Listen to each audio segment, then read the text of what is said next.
guys, and welcome to my channel Kel Stitches. Today I am going to do an ice dyeing video. So I have got two lots of fabric. I'm going to do two different colorways. Both have three colors in them. I do have other colors there. Depending on how it looks, I may throw another color into one of them. So as you can see, I have my two containers set up with the racks over top. That's to allow the ice to drip through and the fabric isn't actually sitting in the colored water. So I've already rinsed one piece of the fabric to get the starch out of it, but I do always rinse my fabric just to get the starch, any starch and that's in the fabric out of it.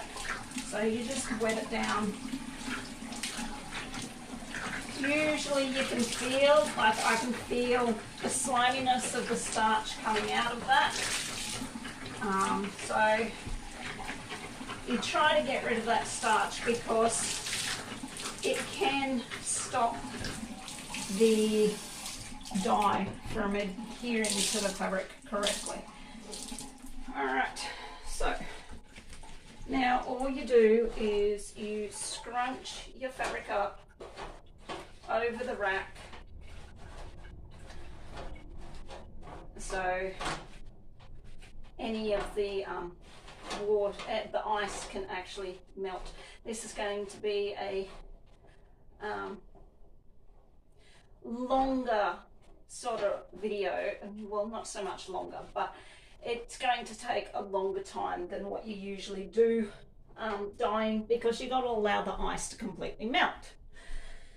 So yeah, it just means that you may have to wait a while, and this is why I've left this particular video till now, because here in Australia we are in spring. This week well, yesterday we got to 35 degrees Celsius.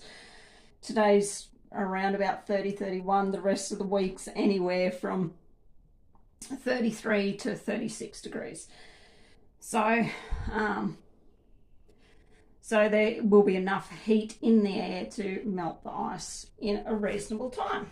So now what we do, I do have a bag of ice here. What you do is you just place the ice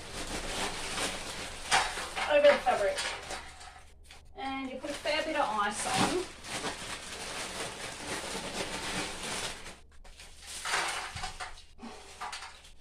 And you try to get the ice over all of the fabric, and we'll do both of them. That's a chunky bit, so that takes a while. So I did see a video on, sorry for the rustle of the bag. I did see a video on ice dyeing, and they'd actually had it on a bit of a slant. And so they had the ice up the top, and as the ice was melting, it would run down the fabric, which was pretty interesting, but I'm just going to do it this way.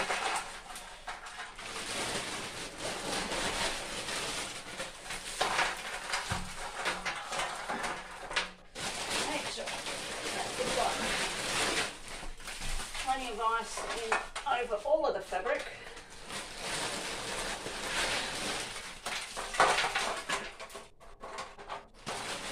That should be enough, I think.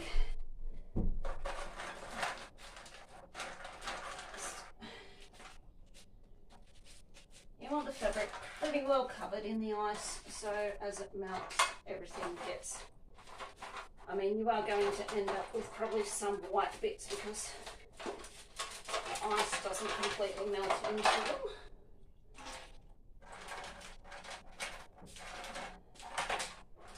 But you try to cover it as best as you can. Alright, so there's the fabric with the ice. Now, the first colorway I am going to do is blue, yellow and green. So you have to use powder dye for this. liquid dye does not work, powder dye.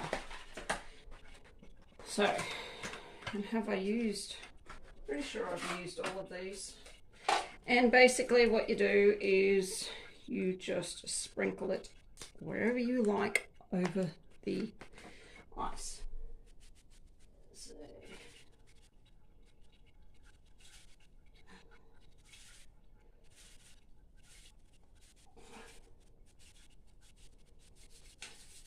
there's the blue.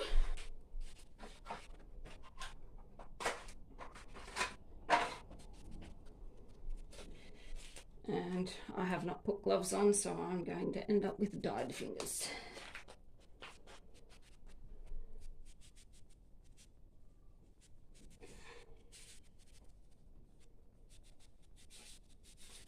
There's the yellow.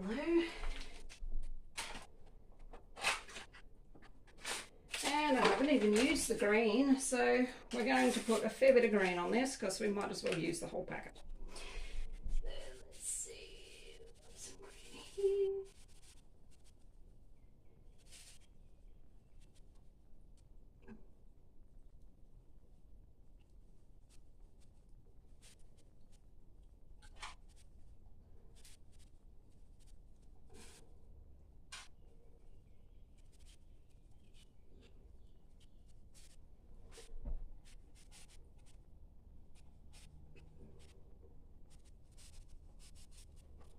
There we go.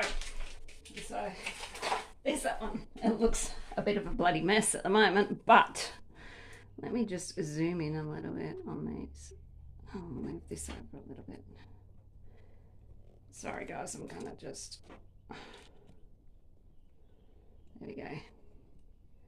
So yeah, it looks a bit of a mess at the moment, but we will see how it goes. All right, so the next colorway that I was going to do is teal, tangerine, and fuchsia. I also have I wonder if that black's any good. I do have black and I do have grey, but I've got wine as well and cocoa brown. So we will see. I'll see once I get these three colours on what it looks like. So let's go. Let's go.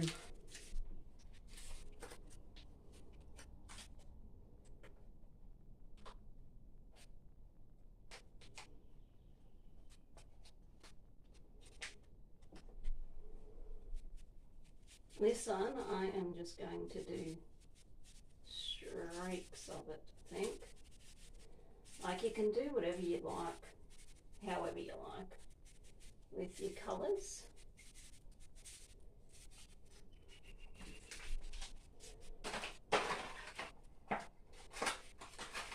Teal. For someone who doesn't like pink a lot, I find teal and fuchsia go really well together.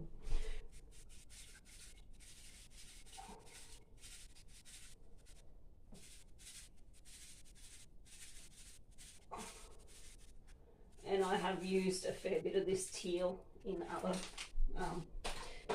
dyes, fabrics, so there's not as much of it. And then we will do the tangerine.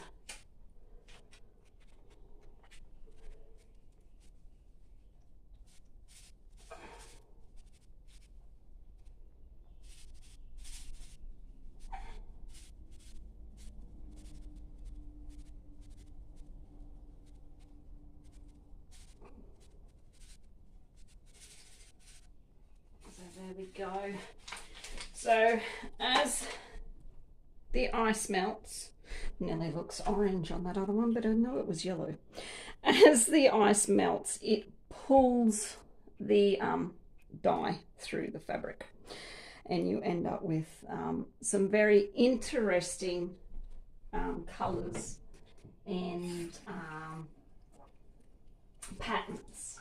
So the first one I just splodged on wherever, then the other one I've done in strips, and you can do whatever. You can you could just stand here and just dump them and see how it works. But we will see. This is my first time attempting ice dyeing, so we will see how this one works out. It could take a little while for this ice to dye, maybe a couple of hours. I will keep coming back and checking, and I will just keep recording as each little thing happens to the fabric and the dye. I mean, you can already see here the dye leaching into the fabric. Around here, oh, there's a really nice pattern sort of over here. But yeah, mainly these are here just to catch, as I said, that water. Once I turn this off, I will rinse this dye off so it doesn't stain my bathtub. All right, guys, I will be back. I might give this an hour and see how much it's melted, and then yeah, we'll just keep coming back and checking on it. All right.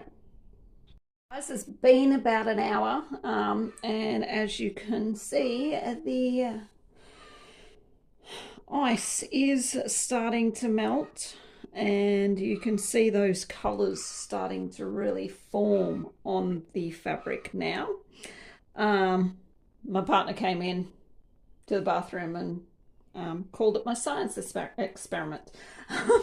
So yeah, you can really see it's starting to melt. I would say another maybe another hour, maybe even 2 before that ice is fully melted. You want that ice to be fully melted. I know there's a big lump just here that may take a little bit longer to melt than anything else, any of the rest of it, I should say. But yeah, I've just been coming in and just washing any of the excess ice and dye that's been dripping off the edges. From this one anyway. I really need another bigger pan like this one, but that's okay. I'll just keep washing it off, and yeah, I'll just give the bathtub a good scrub. But yeah, you can really see that the ice is melting. I don't know if I'll be able to, let me see if I can zoom in just a little bit. The camera may not focus real well. That's the thing. Let me just move it. Yeah, it's not focusing real well, but yeah, you can sort of see that the ice is melting. The colors are really vibrant in there. Yeah, so we will come back in another hour or so and have another look at it. So it's been another hour, and you can see that quite a bit of the ice has melted. There's just that thicker bit in the middle there, which is where probably I'd placed most of the ice, up in here. So you can start to see, I was starting to wonder if the yellow would show up on this fabric because there wasn't a lot of it, but you can see it is starting to work its way through. So yeah, I will give it a few more hours, and I think I will check it after I've been outside to feed the horses and all the animals. So yeah, we'll see you a bit later. You can see there that all of the ice has now melted into the fabric. So what I am going to do is tip all of this extra water and dye solution out of this pan, and I am going to have to rinse them out so there's not any dye left in the bottom of them. Just going to have to move this camera for 2 seconds.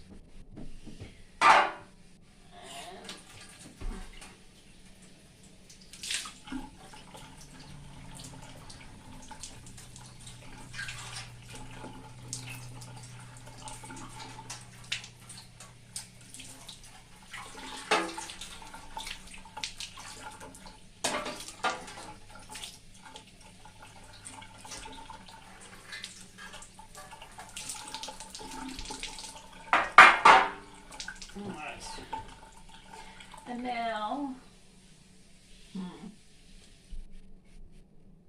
I'll do this one as well.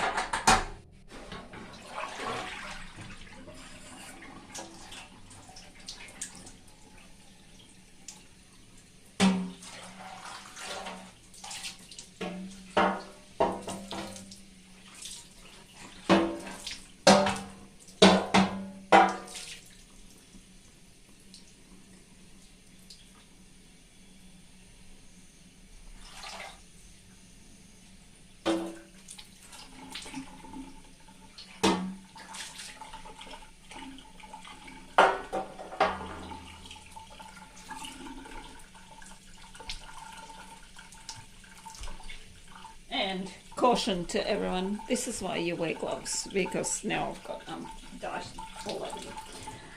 Alright, so now what I'm going to do, I was going to use the pans and then put them in the oven for 10 minutes, but I think what I'm actually,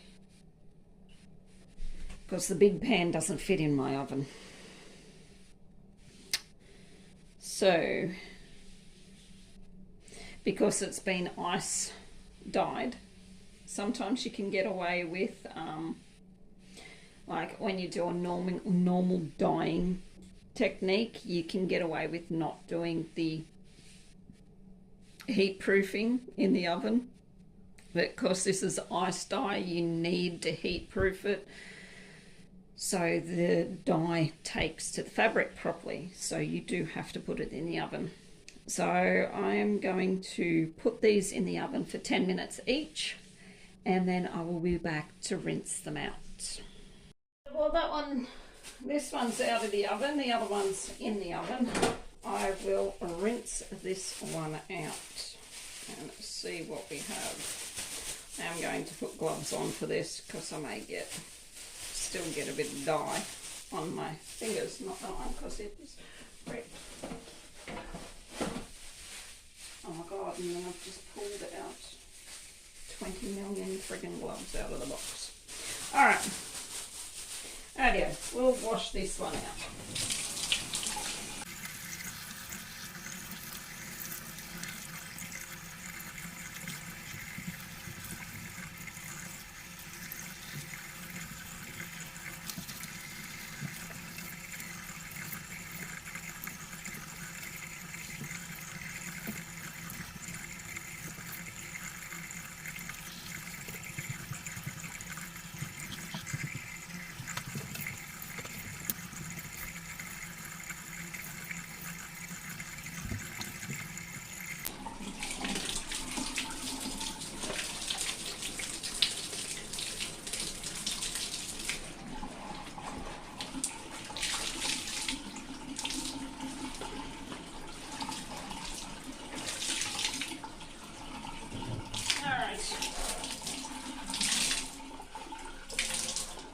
I think that is going to be as close as running clear as I'm going to get it, and then I'm just going to toss it into the washing machine. But as you can see, let me just move that out of the road so I can just lay this down. You can see some of the variations, the green, the yellow, lots of really dark blue, which is the denim blue, but that is wet. It's still got to be washed and dried yet, so we know that the colors always fade a little bit once it's dry, but we will see. I probably could have used a little bit less of the denim blue so it wasn't so dark. But yeah, we'll see what the other one turns out like when I get it out of the oven.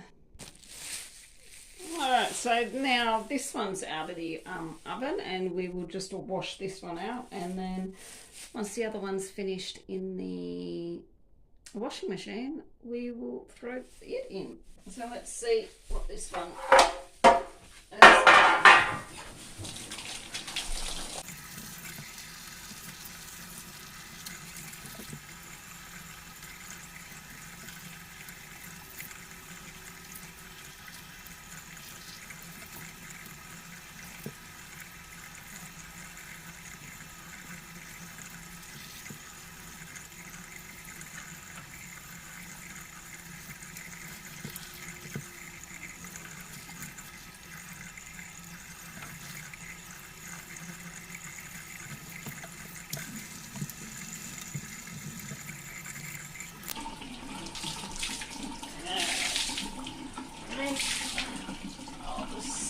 With how clear that water's running, it's still not 100%, but it's not like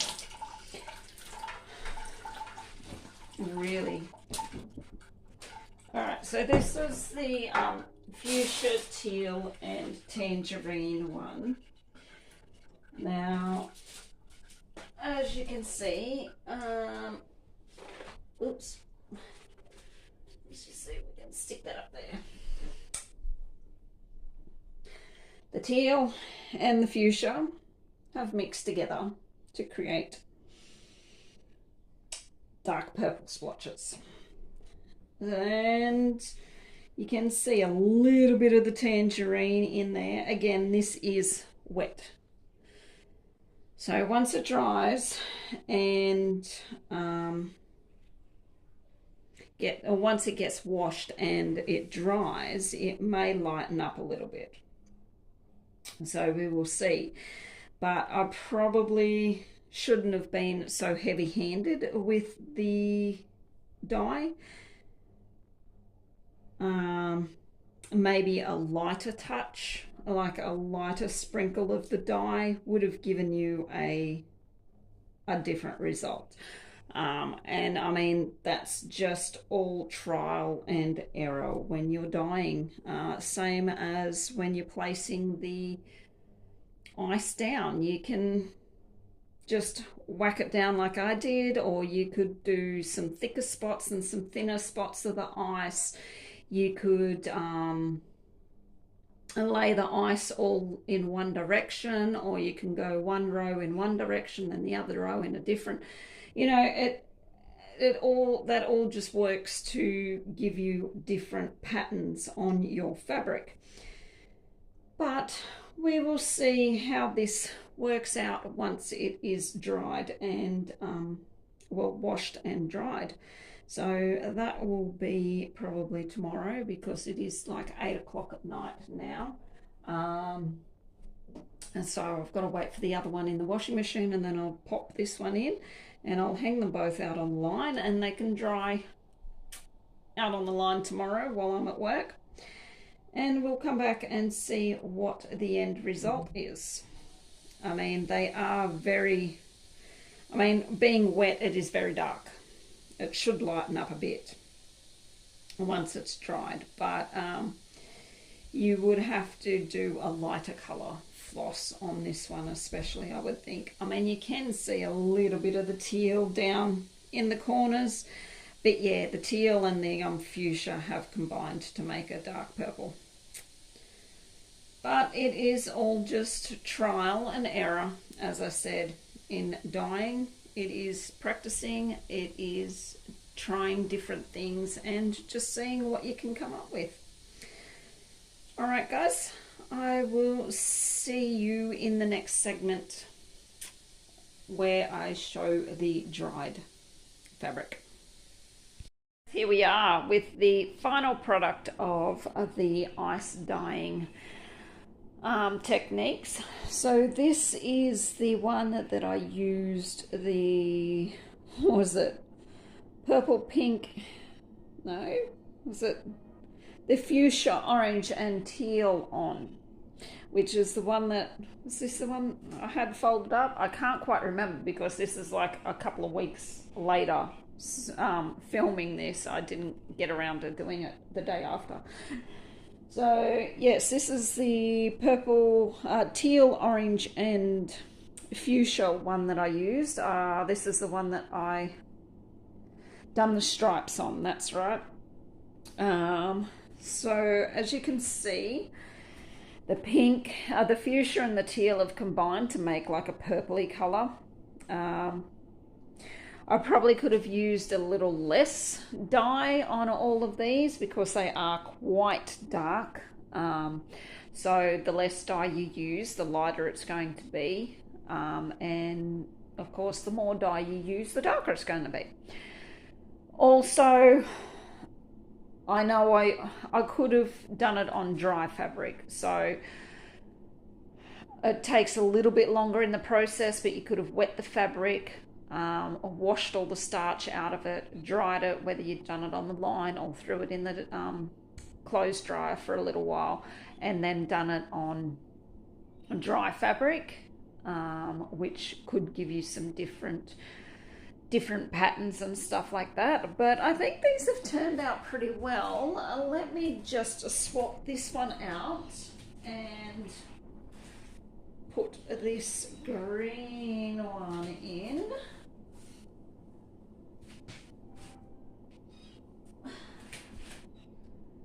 So this is the one that I use the green, the blue and the yellow on.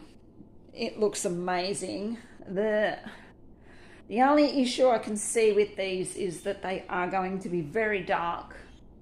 So I'd have to use a lighter colour floss. And they are very in your face sort of patterned. So whether the pattern, whatever you use, whether it's a long dog or a sampler or something, may get lost in it unless you use the correct sort of colour floss on it. But again, this is the one that I just plonked the fabric, the dye on in whatever sort of way. And again, I could have used less dye. It's very dark.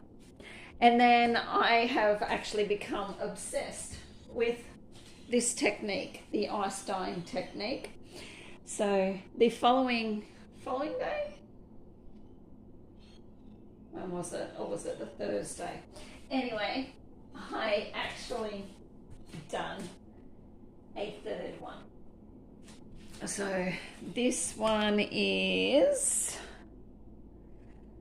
I decided to do another one. I wanted to do it black and grey. So I started out with black and grey.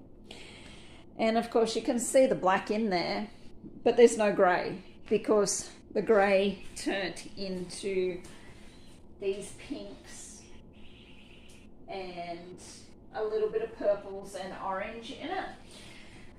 And once the ice had melted, I was like, where the heck's the grey? There's no grey. I've got pinks and what haven't you. But when you look at the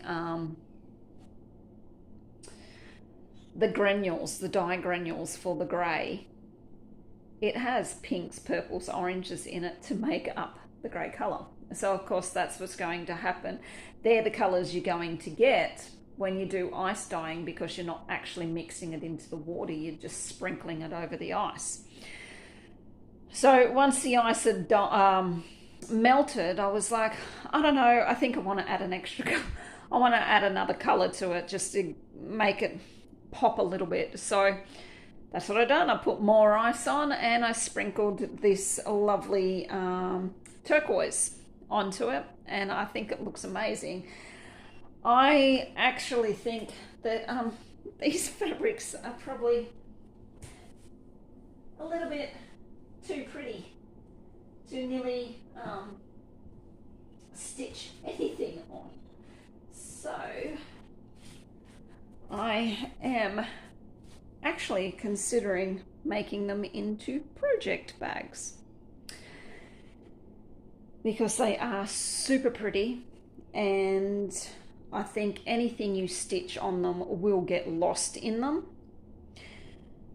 Again, less dye, less granules on the would give you a lighter shade, I think. So that may be something that I will experiment with later down the track, is not using so much dye and see how light it comes out.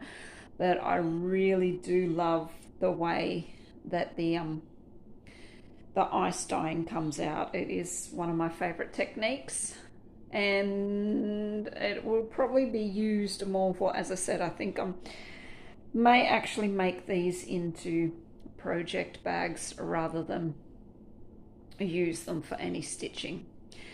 So that is the conclusion to this fabric dyeing video.